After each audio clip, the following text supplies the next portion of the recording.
Bien, entonces aquí está nuestra cédula, que la vez pasada nos hemos quedado elaborando la cédula G y la cédula H, que contiene el presupuesto de gastos operativos, y la cédula H, el presupuesto de desembolso de efectivo por pago de gastos operativos. Entonces, una vez que ya tenemos elaboradas todas nuestras cédulas, entonces podemos proceder a elaborar nuestros estados financieros proyectados. Entonces, según nuestro esquema, el primer presupuesto con primer estado financiero proyectado es el estado de resultado. Entonces, vamos a abrir una hojita nueva para preparar el estado de resultado.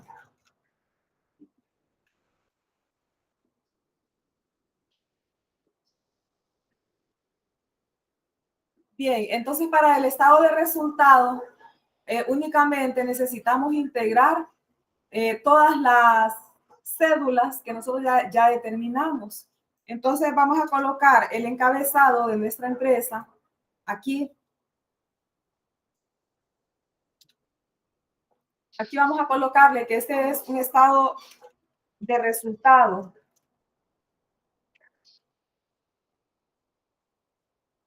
proyectado o presupuestado.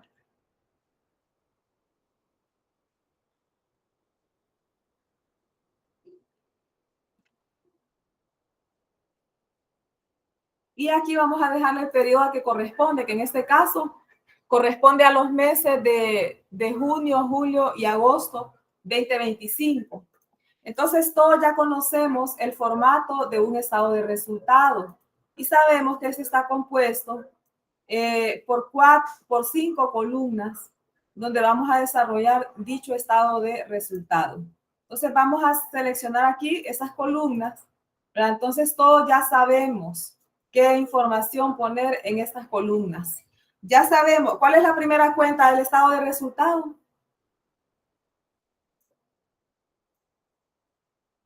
Hola. Los ingresos. Ajá, los ingresos. Entonces, en este caso, las ventas, ¿verdad? Porque esta es una compañía que se dedica a la venta, ¿verdad? De productos y servicios. Entonces, ventas o ingresos por servicios. Esa es la primera cuenta. Entonces, ¿cómo vamos a rellenar nosotros esta línea? Para rellenarla vamos a tener que irnos a nuestra cédula del presupuesto de ventas. Entonces, ¿qué meses estamos proyectando? Solo estamos proyectando junio, julio y agosto. Entonces, vamos a traer las ventas proyectadas para el total de estos 3 meses. Entonces, ahí nos da el detalle o la suma y nos dice que son, vamos a ver si ese es el dato. No, solo nos trajo el de 1. O sea, vamos a tener que traerlo como sumatoria. Entonces, démosle aquí autosuma y vámonos a la cédula, ¿verdad? Y seleccionemos junio, julio y agosto. Entonces, ahí sí, mire. Entonces, denle autosuma para que se los traiga completos los datos. Pongámosle símbolo de moneda dólar aquí a estos detalles. Ok, entonces una vez que tenemos las ventas, también necesitamos colocar en ese estado de resultado el presupuesto de costo de ventas o el costo de ventas. Entonces, para traer el dato del costo de ventas, entonces igual tenemos que irnos a la cédula donde calculamos el presupuesto de costo de ventas. ¿Cuál es esa cédula? Es la cédula CDEF. Entonces, el presupuesto de costo de ventas es ese que está en la cédula E. Mira, entonces, ¿para qué meses? Junio, julio y agosto. Entonces, para esos meses voy a traer la información. ¿Sí? ¿Todos estamos de acuerdo? Sí, Lick. Muy bien, entonces mire, aquí podemos señalizar para que no se nos olvide de dónde viene este dato.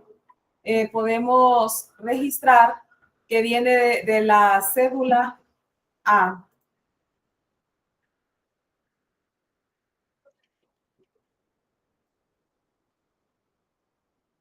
Presupuesto de venta. Entonces, los 900,000, ¿de dónde vienen? Vienen de la cédula D. Cédula E, perdón. Presupuesto de costo de venta.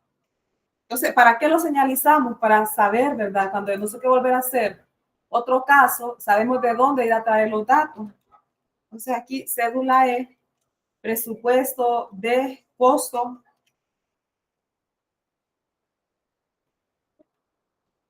Presupuesto de costo de ventas. Muy bien, entonces, una vez que ya conocemos el costo de ventas, podemos determinar o calcular lo que es la utilidad bruta en ventas. Entonces, ¿a cuánto asciende este dato? Ya sabemos todos que para calcular este dato, únicamente a las ventas le restamos el costo de venta. O sea, aquí nos da una utilidad bruta en ventas de 600,000. Después de la utilidad bruta en venta, sigue lo que es el costo operativo o los gastos operativos. Entonces, los gastos operativos, ¿cómo están conformados? Nosotros ya hemos calculado aquí, miren, esta cédula GIH, hemos calculado los gastos operativos. Entonces, ¿cuáles son esos gastos operativos? Entonces, tenemos sueldos y salarios, gastos variables, también tenemos renta, ¿verdad? Y también tenemos la depreciación, que estos tres gastos operativos deben formar parte de nuestro estado de resultado. Entonces, esos van a ser los datos que vamos a colocar aquí como parte del presupuesto de gastos operativos. Entonces, ¿cómo lo llenamos? Como estamos presupuestando para los 4 meses, para los 3 meses, perdón, entonces para los 3 meses vamos a proyectar. Entonces, ¿qué hacemos aquí? Para los sueldos y salarios, por ejemplo, entonces vamos a ir a hacer la suma de los sueldos y salarios en la cédula aquí. Entonces, ¿dónde están los sueldos y salarios? Aquí, miren. Entonces, sumamos junio, julio y agosto, que son nuestros meses de proyección. Luego tenemos los gastos variables. Para los gastos variables también nos vamos aquí a la cédula y los copiamos. Luego los gastos fijos, rentas, impuesto predial, nómina miscelánea. Entonces también nos vamos a la cédula de presupuesto de gastos operativos y traemos, ¿verdad? Para los meses de junio, julio y agosto. Ahora la depreciación también, ¿verdad? Hacemos lo mismo, nos vamos a la cédula de gastos operativos y ahí ya tenemos, mire el dato. Entonces aquí tenemos el total gastos operativos. ¿A cuánto ascenderían? Entonces ya sabemos que para calcularlos, ¿verdad? Únicamente hacemos la sumatoria de todos ellos. Y una vez que tenemos los gastos operativos, podemos determinar entonces nuestra siguiente utilidad, que es la utilidad operativa. ¿Cómo se calcula la utilidad operativa? A la utilidad bruta en ventas se le restan los gastos operativos. ¿Sí estamos de acuerdo con ese cálculo? ¿Me confirman, por favor? Sí. Bien, entonces ahí ya tenemos nuestra utilidad operativa. Ahora, ¿qué sigue? Ahora hay que restar el costo financiero o gastos financieros. ¿Cómo sabemos que tenemos gastos financieros? Porque en nuestro ejercicio práctico se nos indica que la empresa puede solicitar préstamos. Acá nos dice, ¿verdad? Que si la empresa no cubre el total pago de todos sus pagos a proveedores, gastos operativos, con los ingresos que tiene durante cada mes, entonces la empresa debe proceder a solicitar un préstamo. Mire, por acá nos dice, mire, que podemos solicitar un préstamo para cubrir con ese valor. Entonces, eso nos indica entonces que si hay préstamo, entonces van a haber gastos financieros por pago de intereses sobre préstamos. Ok, todavía no sabemos, ¿verdad? Si vamos a requerir préstamos o no, porque no hemos preparado nuestro estado de flujo de efectivo o nuestro estado o nuestro presupuesto de efectivo, ¿verdad? Entonces tenemos que calcular primero el presupuesto de efectivo para poder determinar si vamos a necesitar o no un préstamo y vamos a poder tener entonces gastos financieros. Entonces, una vez que nosotros determinamos esos gastos financieros, acá vamos a calcular nuestra última utilidad que se conoce como utilidad neta del ejercicio.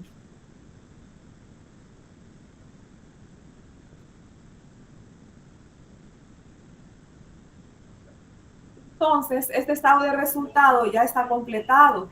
Lo único que nos hace falta es determinar si vamos a requerir préstamos para cubrir todas las operaciones de todos los 3 meses que estamos proyectando. Entonces, para poder determinar eso, hay que hacer primero el estado de flujo de efectivo o el presupuesto de flujo de efectivo. ¿Sí? Entonces, pero ya nos falta poquito, ¿verdad? Para lograr terminar o cerrar este estado de resultado. Entonces, todos estos datos que están aquí, que hemos traído a estas cédulas, a este estado de resultado, estas vienen de la cédula G, que es el presupuesto de gastos operativos.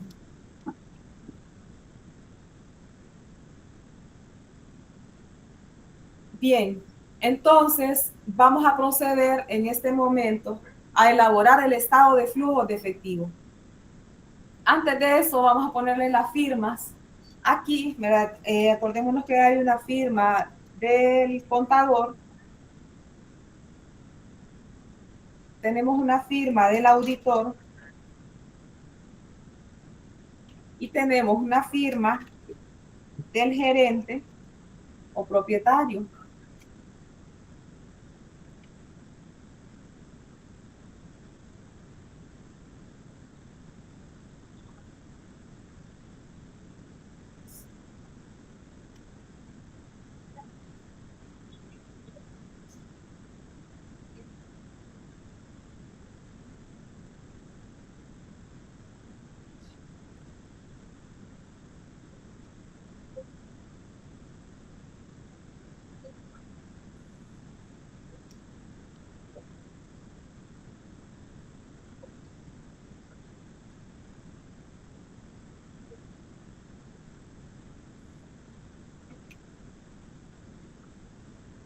Así escribe Larisa.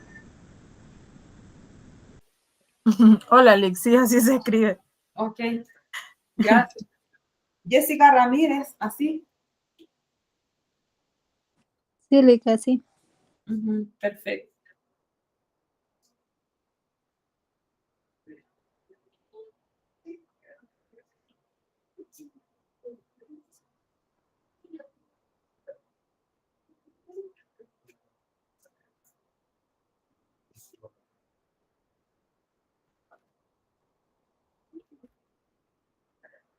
Bien, entonces ahí ya tenemos preparadito nuestro estado financiero. Vámonos entonces ahora a preparar nuestro siguiente documento o estado, que sería entonces el estado o el presupuesto de efectivo.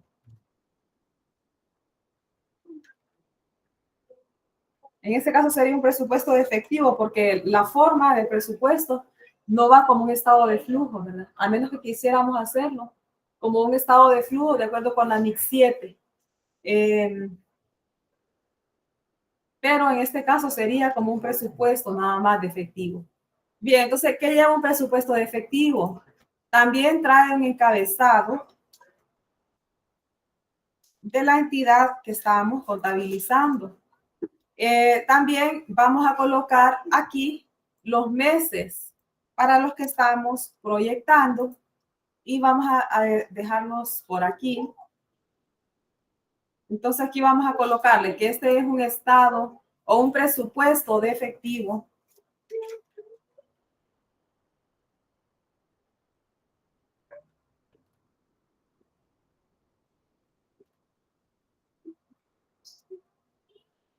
correspondiente a los meses de junio, julio y agosto 2025. Muy bien, entonces aquí para este presupuesto únicamente necesitamos traer para los 3 meses, ¿verdad? Que nos piden proyectar. Entonces solo vamos a dejar los 3 meses que van dentro de la proyección. Bien, entonces, ¿qué vamos a tener en este presupuesto?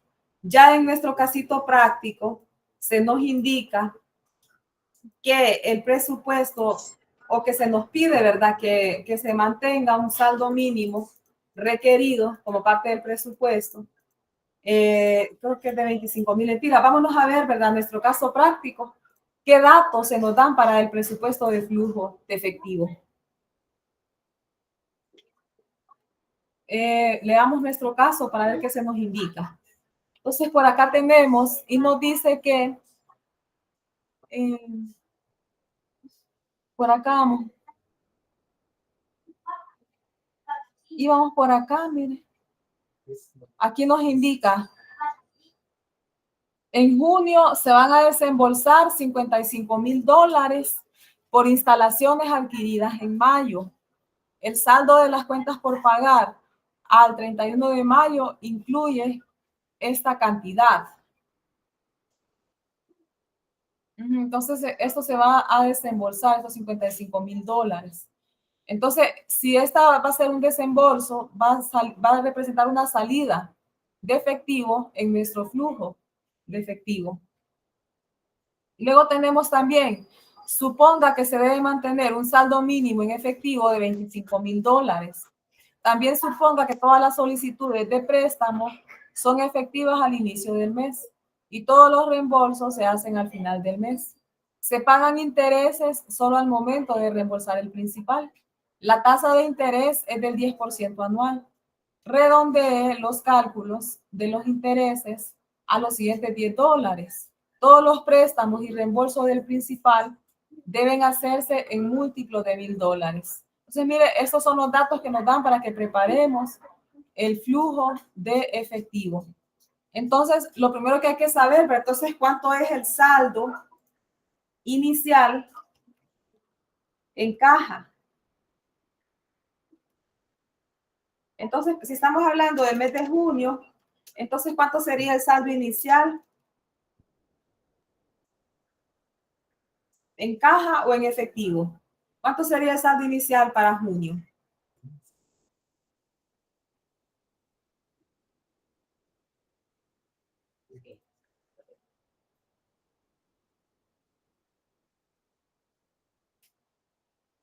Ok, si para responder esta pregunta tenemos que irnos al caso práctico y verificar si nos daban balance general. Entonces, mire, si nos daban balance general y nos decían que al 31 de mayo el efectivo son $29,000. Entonces, si el efectivo son $29,000 al cierre de mayo, ese representaría el saldo inicial. ¿Sí estamos de acuerdo? ¿O Sí. consideran que no? Hola. Hola, estimado. Sí, Lick. Ok. Sí, así está bien. Perfecto. Entonces, mire, ese va a representar el saldo inicial que teníamos, ¿verdad? Porque con el saldo que cerramos al 31 de mayo, eso representaría el saldo que iniciamos al 1 de junio. Luego, a nosotros se nos pide que mantengamos un saldo mínimo requerido en la cuenta caja. Entonces, ese saldo mínimo requerido nos dicen que debe ser de un total de $25,000. Entonces, esos montos son los que vamos a desglosar aquí. Entonces, el saldo mínimo requerido, sí o sí, obligatoriamente, cada mes, en cada uno de los 3 meses, debe ser de $25,000. Yo debo cuidar por siempre mantener ese saldo ahí. O sea que este dinero es intocable. Yo no lo puedo sacar, ¿verdad? Porque es obligatorio tenerlo por política. Ok, entonces una vez que tenemos el saldo mínimo requerido, vamos a calcular el excedente disponible. Entonces, ese excedente disponible, ¿para qué lo necesitamos? Para ver si lo podemos utilizar para hacer el pago, ¿verdad? De todos nuestros gastos que vamos a tener durante el mes. Entonces, por ejemplo, aquí, como teníamos un saldo de 29 y solo ocupamos tener 25,000, indica que podemos utilizar $4,000 para utilizarlo, ¿verdad? En los gastos operativos o pago a proveedores. Entonces, ahora vamos a calcular la parte de los ingresos. Entonces, los ingresos, todos sabemos que están representados por los ingresos por venta. Nosotros hemos calculado esos ingresos. ¿En qué cédula hemos calculado los ingresos nosotros?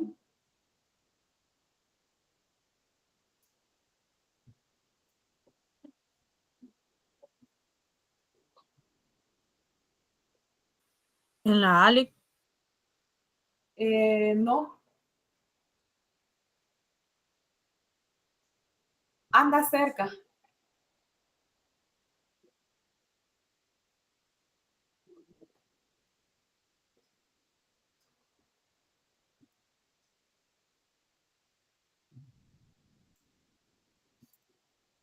¿Alguien más?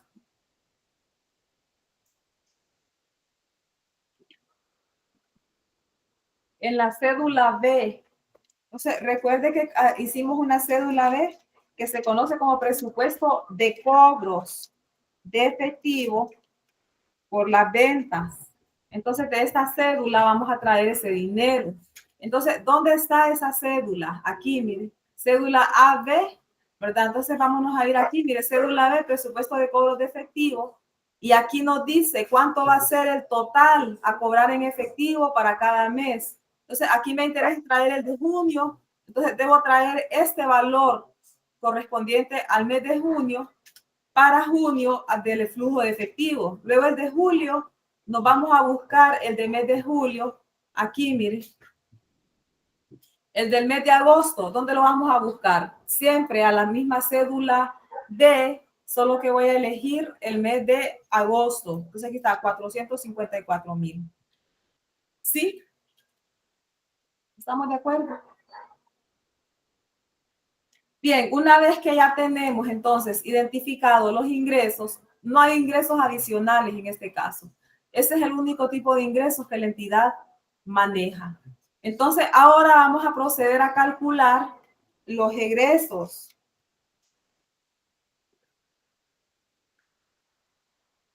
Entonces, ¿qué tipo de egresos manejamos nosotros aquí en esta entidad? Nosotros manejamos el primer pago que hay que ejecutar es el pago a proveedores. Entonces, ¿dónde hemos calculado nosotros el pago a proveedores? Entonces, hemos hecho una cédula F que se llama presupuesto de desembolso de efectivo por pago a proveedores. Entonces, ¿verdad? Este primer egreso está representado por estos montos. Si no me permite.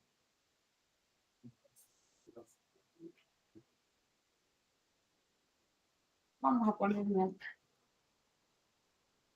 a ponerle un solo pago a proveedores.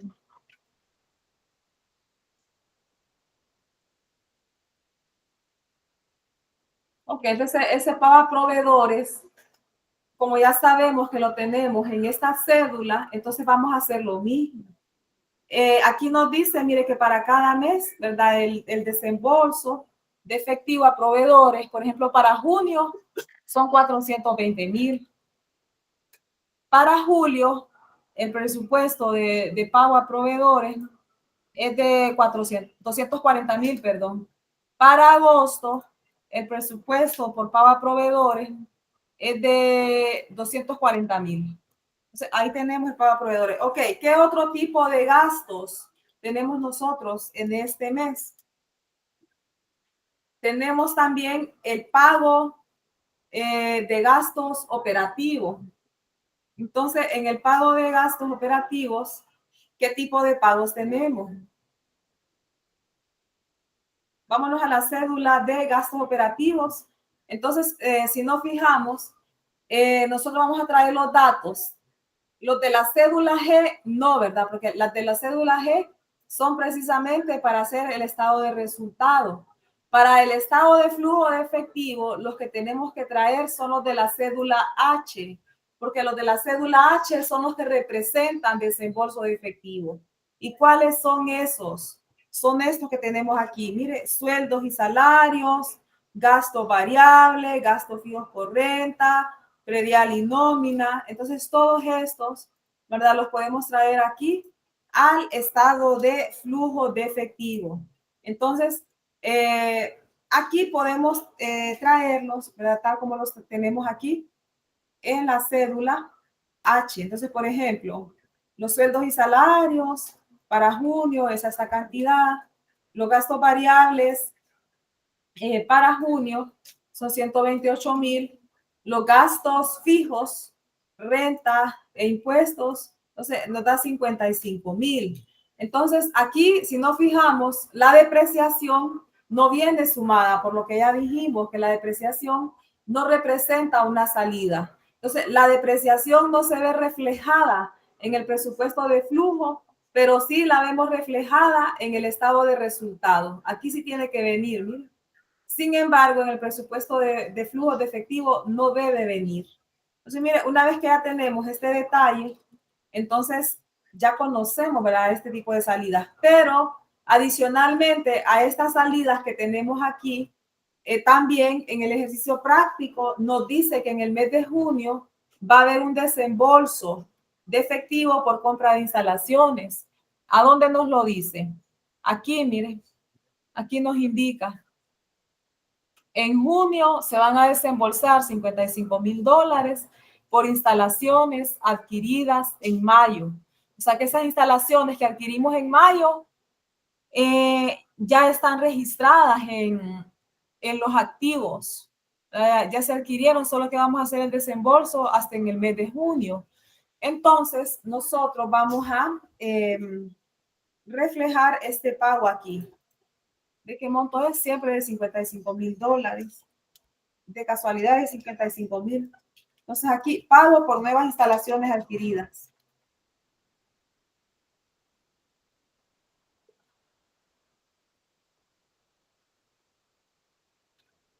Instalaciones físicas adquiridas. Entonces este monto son 55,000. Entonces una vez que ya tenemos este total o todo ese detalle, entonces calculamos el total egresos. Entonces, ¿a cuánto nos va a dar el total egreso? A la suma de todas las salidas. Entonces, en este caso, vamos a sumarlas, todas las que tenemos aquí. Mire, del pago a proveedores, saldo, gastos variables, gastos fijos.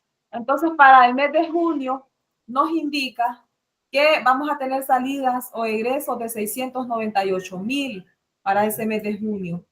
Ok, entonces ahora vamos a validar si con nuestros ingresos nos alcanza para pagar esas salidas. Nos alcanza. A simple vista no, ¿verdad? Pero ¿cómo vamos a hacer para saber? Vamos a aplicar aquí un cálculo que se llama déficit o superávit efectivo.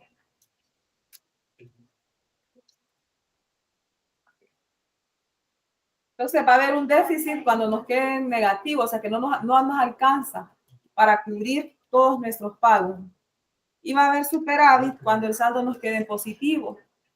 Entonces, aquí, para saber esto, entonces lo que se hace es que se suma el excedente disponible en caja más los ingresos del periodo y a ese monto se le tiene que restar el total de egresos. Entonces, en este caso, miren, nos indica que tenemos un déficit de $318,000.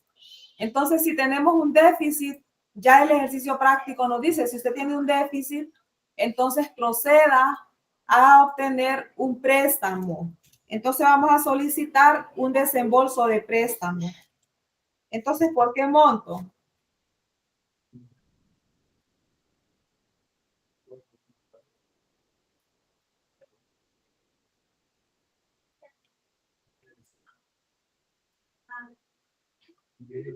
¿Por qué Por los monto será? 318,000. Entre 18,000, todos estamos de acuerdo. Ok, vámonos al caso práctico para verificar qué nos dice, para repasar, porque ya lo habíamos leído. Acá nos dice, mire, suponga, en junio se van a desembolsar por instalación. Suponga que se debe mantener un saldo mínimo en efectivo de $25,000. También suponga que todas las solicitudes de préstamo son efectivas al inicio del mes y todos los reembolsos, se hacen al final del mes. Se pagan intereses solo al momento de reembolsar el principal. La tasa de interés es del 10% anual. Redondee los cálculos de los intereses a los siguientes $10. Todos los préstamos y reembolsos del principal deben hacerse en múltiplos de $1,000. Entonces, ahí nos dice que los préstamos que vamos a solicitar y los reembolsos que vamos a hacer deben estar en múltiplos de $1,000. O sea que en múltiplos de $1,000 es que si yo divido la cantidad, por ejemplo, si yo digo 318,000 entre $1,000, ahí me tiene que dar cero la diferencia. Y no, miren, me queda una diferencia de 318. O vamos a ver. Vamos a hacerlo aquí. $318,000. Y me dice que los préstamos deben ser múltiplos de 1,000. Ok. Ajá. Pues yo multiplico más 318 por 1,000. Sí, yo creo que sí sería por los 318,000, ¿verdad? Porque 318,000. Sí, pero dice que hay que dejar 25,000, entonces me imagino que se tienen que sumar, ¿verdad? No, porque los 25,000 son los que se deja aquí, mire. Los 25,000 es el saldo mínimo requerido, o sea, estos 25,000 a que se refiere son estos que están acá arriba. Ok, ya estaban reservados. No, el préstamo es lo que tengo que utilizar para cubrir este déficit. Entonces, en este caso, son 318,000 los que vamos a pedir porque ya vimos que 318,000 es un múltiplo de $1,000. ¿Sí? Entonces, este va a ser el monto que vamos a pedir. Entonces, ¿qué va a pasar? Aquí tenemos que volver a calcular nuevamente el excedente después de pagar los compromisos y después de utilizar el préstamo, ¿verdad?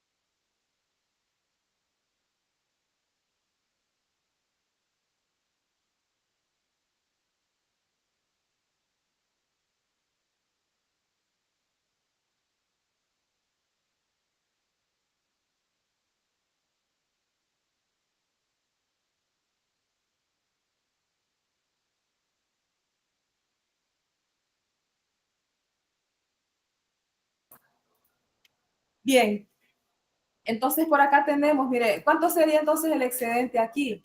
Aquí nos quedaría cero. Mire, ¿por qué? Porque vamos a utilizar todo el préstamo que nos han dado. Ok, entonces acá nos va a quedar un saldo final en caja. O un saldo final en efectivo, ¿verdad? En caja, pónganlo. Ok, entonces, ¿cuánto sería nuestro saldo final?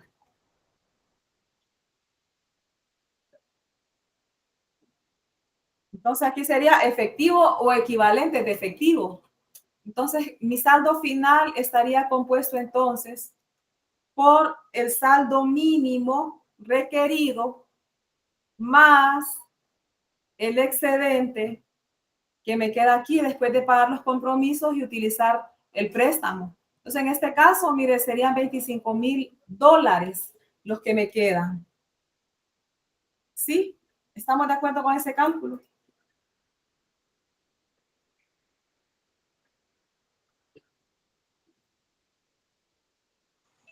Sí. Bien, entonces ese saldo que me quedó como saldo final en junio va a representar el saldo inicial del siguiente mes. o sea, del mes de julio. Entonces, en julio, ¿cuánto va a ser el excedente que voy a tener disponible para sumárselos a los ingresos? Cero. Voy a tener cero. Entonces, solo voy a disponer de los ingresos por ventas que tenga en julio. ¿Cuántos son los ingresos por venta? $607,000. Ahora yo necesito determinar el total de ingresos para el mes de julio. Entonces, mire, los sueldos y salarios para el mes de julio son $80,000. Los gastos variables para el mes de julio son $16,000. Los gastos por renta para el mes de julio son $55,000. Y acá ya no voy a desembolsar pago por instalaciones. Entonces aplico la sumatoria de los egresos y me da $391,000. Entonces, ahora vamos a calcular el déficit o superávit. ¿Cómo lo calculamos? Entonces, así como hicimos primero. Entonces, mire, el excedente disponible más los ingresos y a este le restamos el total egresos del periodo. Entonces, ¿cuánto me queda? Me quedan $216,000. Pero ¿qué pasa?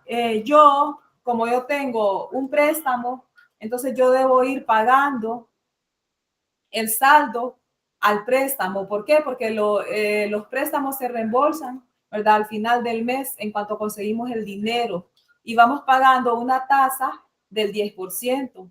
Entonces, con este dinero que está aquí, ¿cuánto le podríamos abonar a capital? Acuérdese lo que le dice, que los desembolsos deben ser en múltiplos de 1,000. Los pagos a préstamo deben ser en múltiplos de 1,000. O sea, vamos a colocar aquí algo que dice pago de capital a préstamos. Y vamos a colocar lo que diga pago de intereses sobre préstamos.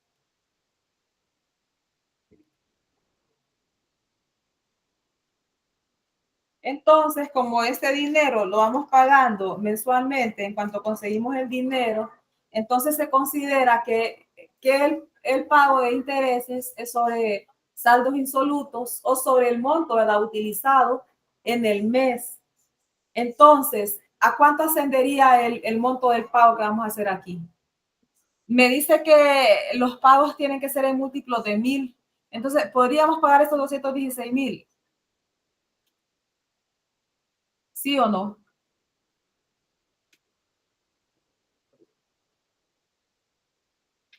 Para saber eso, ¿verdad? Primero debemos saber si este dinero nos alcanza para cubrir intereses, perdón, del préstamo, ¿verdad? Entonces, ¿cómo se calculan los intereses?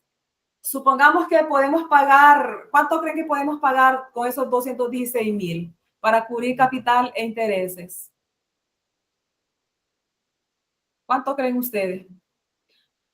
Supongamos que podemos pagar $214,000.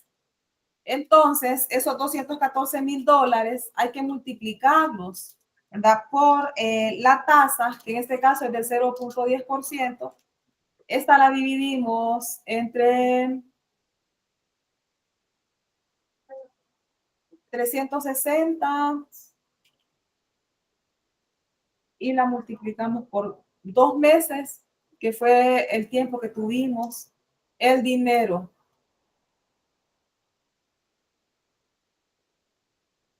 Ok, entonces vamos a hacer ese cálculo en este momento. Solo permítame, quiero corroborar este cálculo de estos intereses. Antes de decir que así es, quiero irme.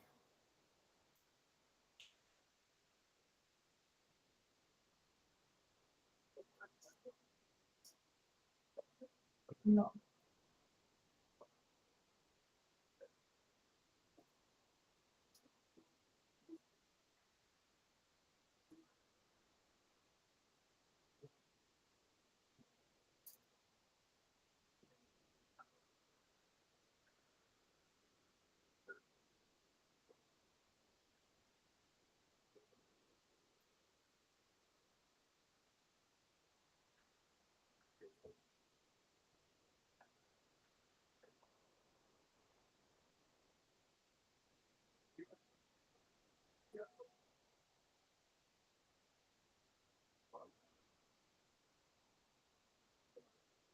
Solo quiero corroborar el cálculo, ¿verdad? Porque es sobre saldos insolutos.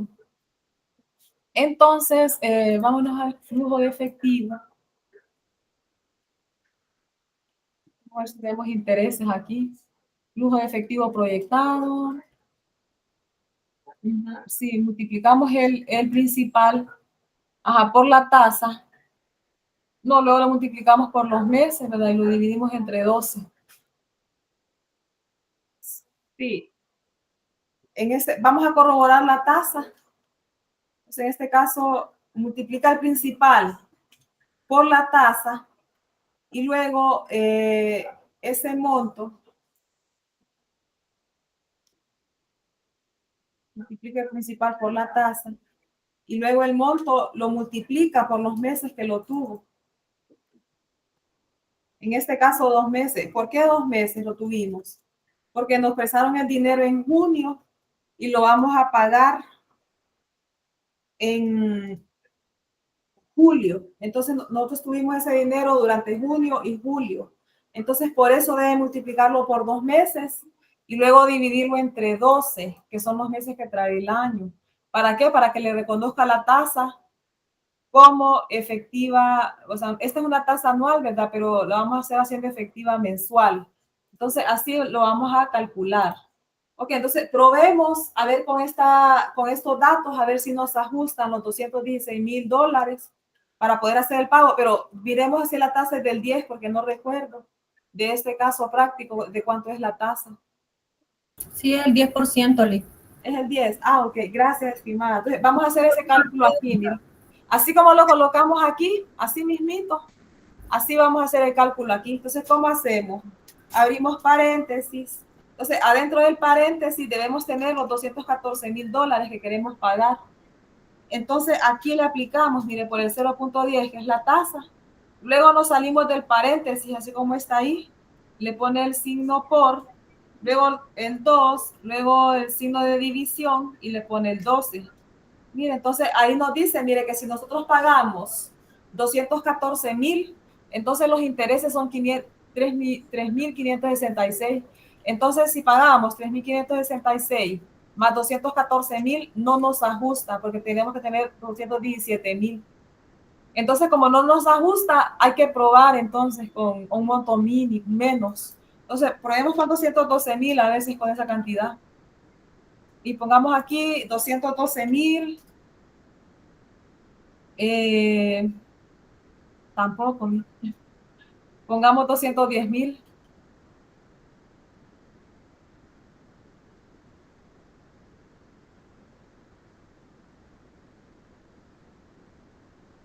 ¿Por qué no me ajusta?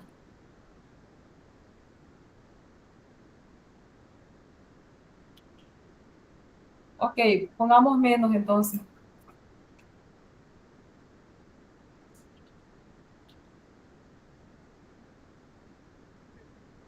Es porque tenía una sumatoria neutral yo. Tenía una fórmula manual. Entonces vamos a ver, con 210,000. Ahí está 210,000. Con 210,000 los intereses son 3,500 más 210,000 que hay que pagar el capital, 213,500. Nos ajusta para pagar más. Entonces creo que sí era con los 212,000.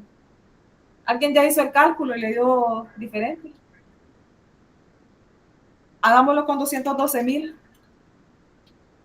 Entonces con 212,000 nos tocaría pagar intereses de 3,533 más 3,533.33 más 212,000 del capital, nos da 215,333. Entonces, para esta cantidad sí nos ajusta, mire, porque lo que tenemos son 216,000. Entonces, nos ajustaría para pagar únicamente 212,000 más los intereses. Entonces, aquí hay una condición adicional en este caso práctico, y es que el caso práctico a mí me dice que cuando yo pague los intereses o cuando reembolse el dinero, ¿verdad? El préstamo, que yo redondee.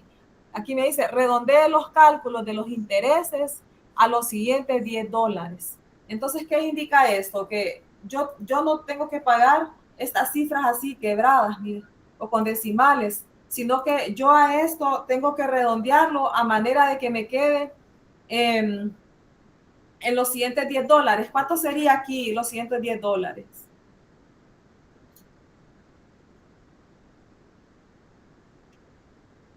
Serían 3.540 dólares, ¿verdad? Entonces, si a 3.540 le resta 3.533, entonces le hace falta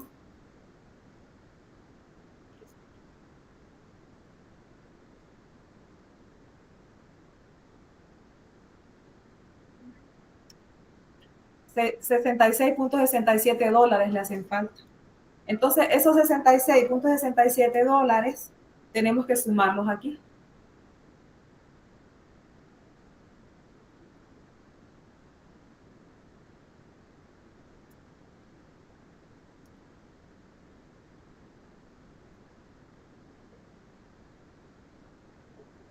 Mire, y ahí nos queda entonces el dinero que hay que pagar.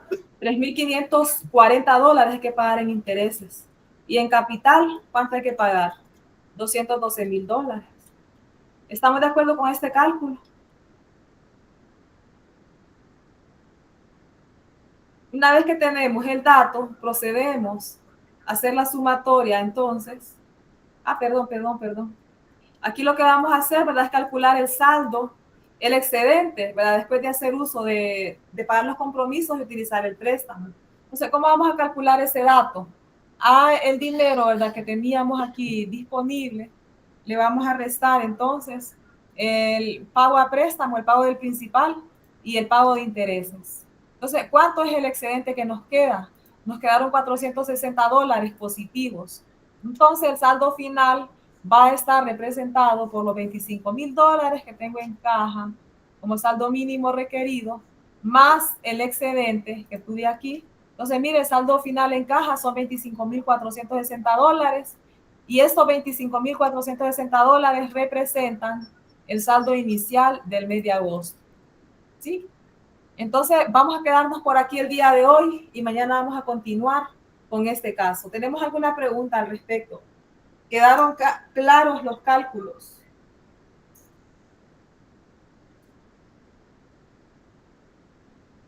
¿Hola? Claro, Lick. Claro, Lick. Muy bien, entonces vamos a quedarnos por aquí y nos vemos Dios primero el día de mañana.